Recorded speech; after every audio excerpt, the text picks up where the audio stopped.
Thank you very much, Maya. And I'd like to start by greeting my colleague, Ambassador Katie Saba, whom I'm happy to follow suit.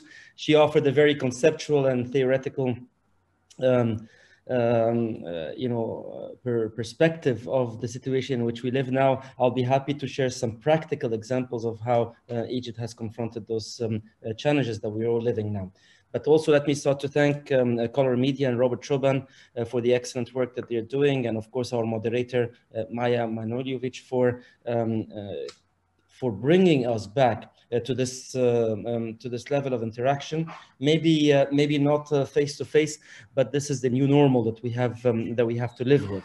And I always say, in every crisis is an opportunity. So yes, we have faced probably an unprecedented challenge through the COVID-19 and the precautionary measures that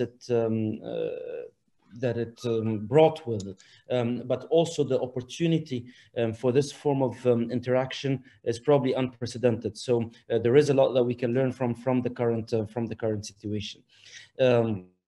Again, as I was saying, I'll be happy to offer some practical examples of how Egypt has actually used information and communication technology and its potential and its resources in this regard to face the new world and to adapt to it. So I'll be offering some very practical examples because I feel that this the world in which we live now basically necessitates that we exchange experience, that we identify best practices, and actually that we recognize success stories. So here are some of the measures that have been taken by the Ministry of Communications and Information Technology to support the state plan for curbing the spread of COVID-19. And you see from the very terminology, from the very nomenclature of the ministry, is that we give a lot of attention to the backbone of communications, on which the second layer would be the layer of information technology. So there have been a number of particular and specific and concrete measures to, as I was saying, cope with the COVID-19 challenges. Now, obviously, the first priority was to support the health sector, since this was the sector that was most affected by COVID-19. As you see, the ministry provided free hotlines, increased the number of call center agents, introduced and managed telemedicine, granted free airtime to all doctors, launched an initiative for supporting the health sector and isolation hospitals by providing it with needed supply. So the first priority, and that is very important in any crisis, when you face a crisis, this is an additional burden to what you usually have to manage. And because it is an additional burden, one has to determine priorities. And the priority was obviously to further integrate information and communication technology to the health sector. Now, one other priority that was very important to deal with is everything that deals with education. Because this is the one other important sector which actually necessitated immediate also measures from the side of from the source of ICT. So as you see, a promotion of distance learning, freelancing, and remote work. Students had free access to all educational websites during the suspension of education, supporting the formal and informal learning with web communication and e-content, increasing the download quota of home internet packages, promoting distance learning, freelancing, and remote work through a number of initiatives that you see on the current screen. Now, this was coupled with a number of ad hoc, I would say,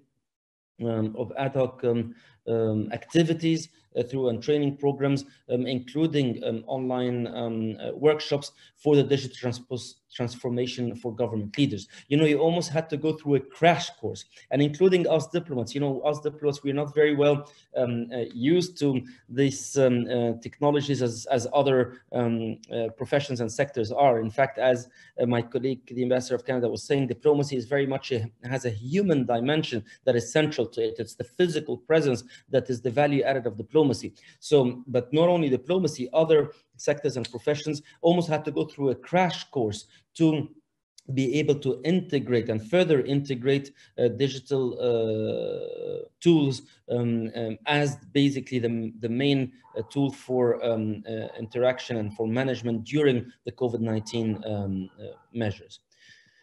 Additionally, you obviously, given the COVID-19 measures, you had a large number of citizens staying at home. So the ICT sector had to absorb that additional demand for it.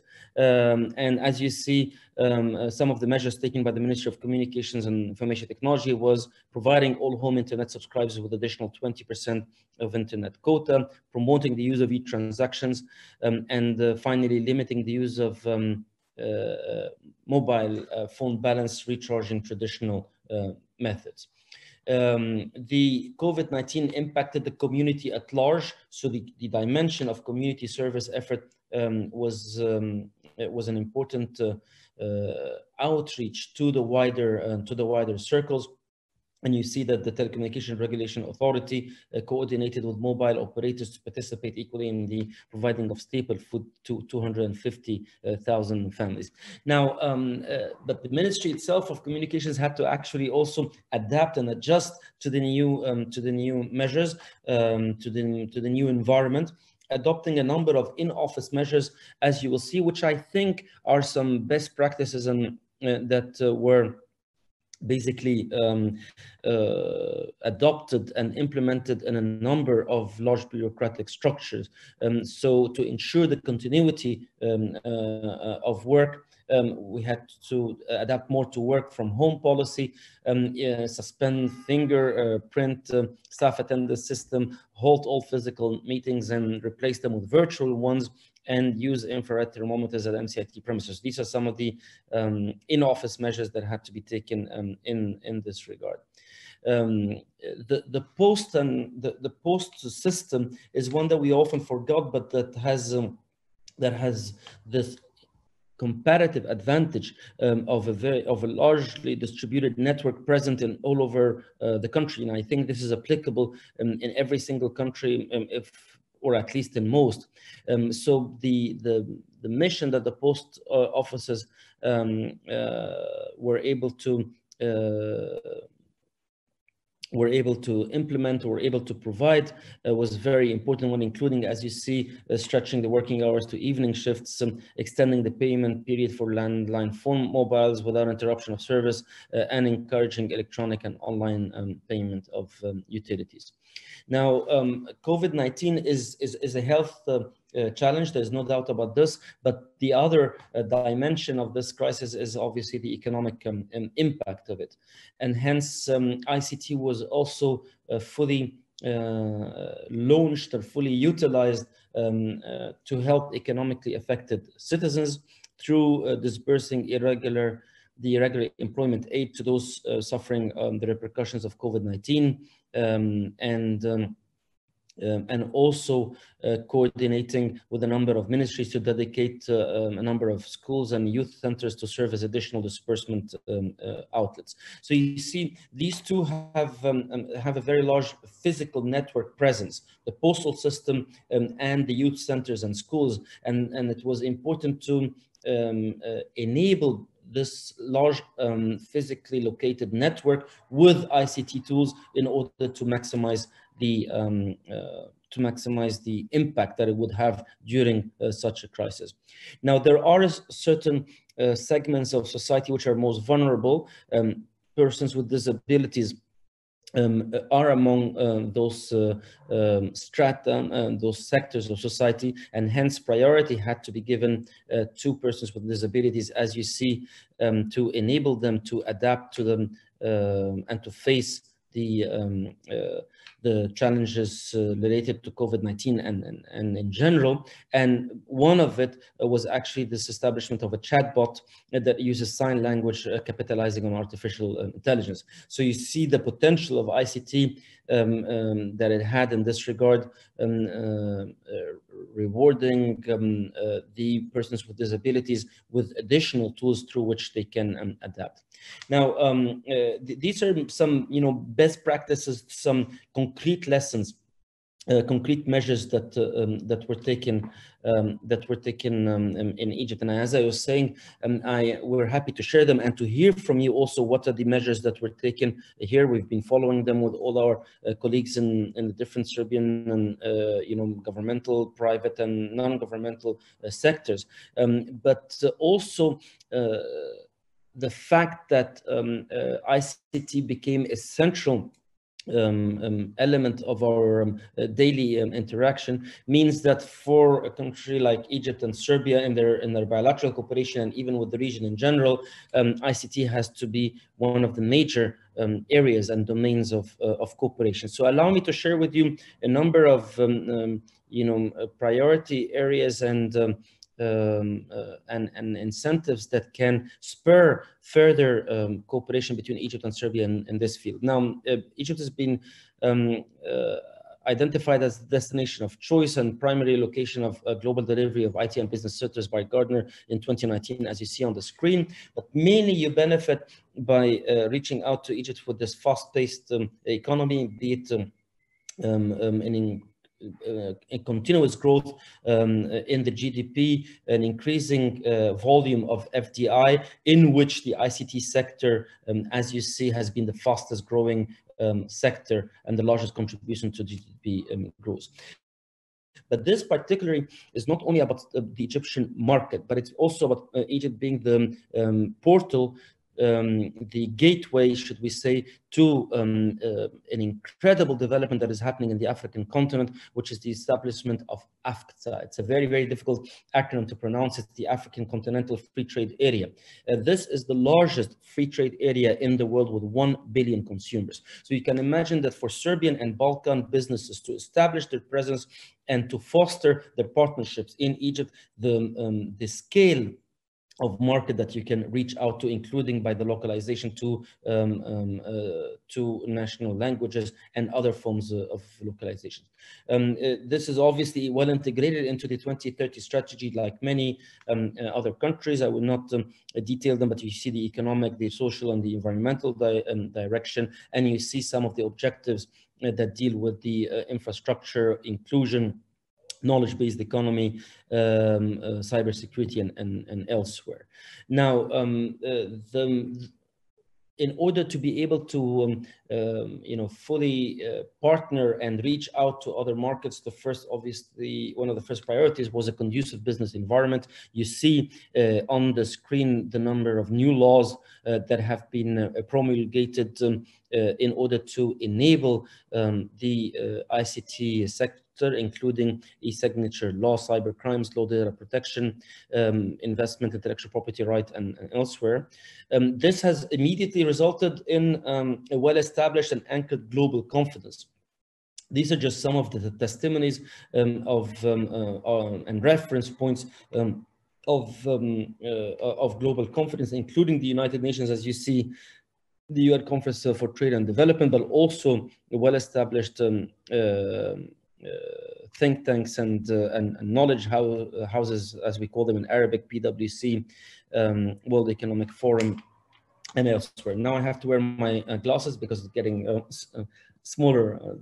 So this global confidence and a progressive sector acknowledgement is a strong indicator of the potential that can exist between Balkan businesses in general and Serbian ICT sector in particular, and its Egyptian counterpart. Maybe the latest of which you see here on June 2020, when Egypt and the IT were recognized as IT at the center of the world by TBR. Now, this is also the main areas of comparative advantage and sources of competitiveness.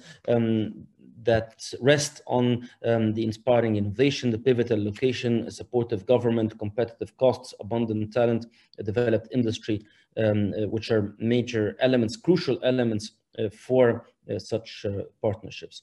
But particularly the abundance of talent and the competitive cost is one that we're very proud of. You see here some clear statistics that demonstrate these two major cornerstones or pillars of abundance of talent and competitive cost.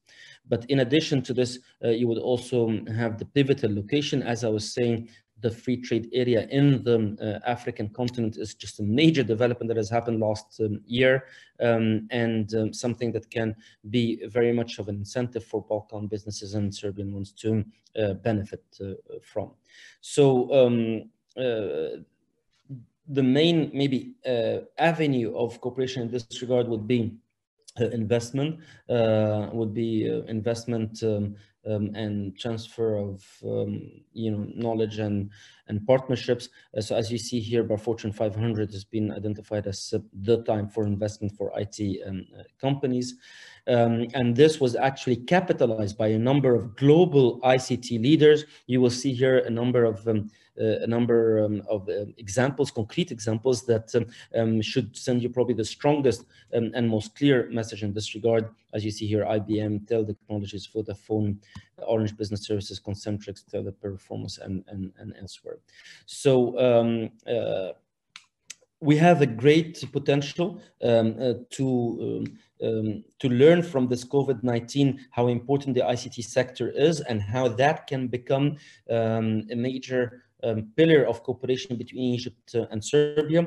I'm happy to inform you and to report to you that the two ministries of the Ministry of Telecommunications, Trade and Tourism in Serbia and the Ministry of Communication and Information Technology are finalizing a memorandum of understanding for cooperation between the two governmental structures. But also we have a very high interest in cooperation with centers of excellence in Serbia and in the Balkan. And I'm happy to break to you that we're almost also in the final stage of finalizing a memorandum of understanding for gifted ICT-enabled youth with Petnica Center, and we're very open for further ideas in this regard. Now, how would you communicate these ideas?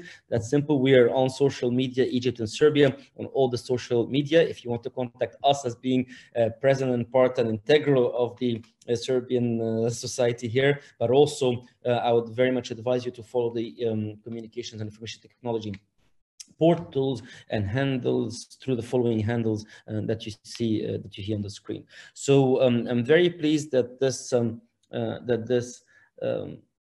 conference took place, because many there's usually this inclination that if we can't meet in person, then we simply do not meet, that we simply do not conduct these activities.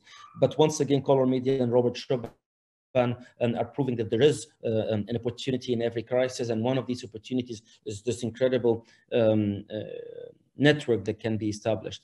So looking forward to ideas coming from you this time, and we're always here in Belgrade, happy to learn from you your new ideas, your best practices, and to translate this into concrete projects. Thank you, Maya. I hope I didn't take too much time.